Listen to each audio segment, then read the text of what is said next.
Yo de verdad no tengo ningún problema en trasladar pues todo lo que viví ese día y los datos que requieran, sobre todo para aclarar los hechos y dar paz a las víctimas. Perdón.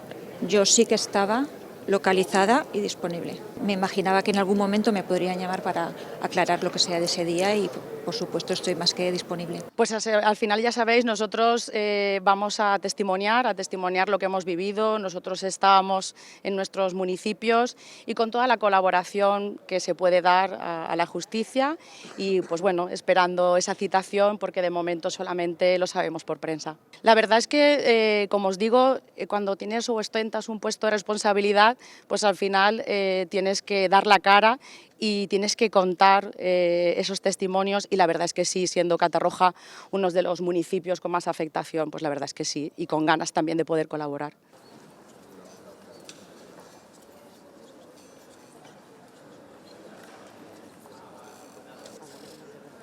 Sí. ¿Esa de qué? ¿De cuál es? ¿De qué?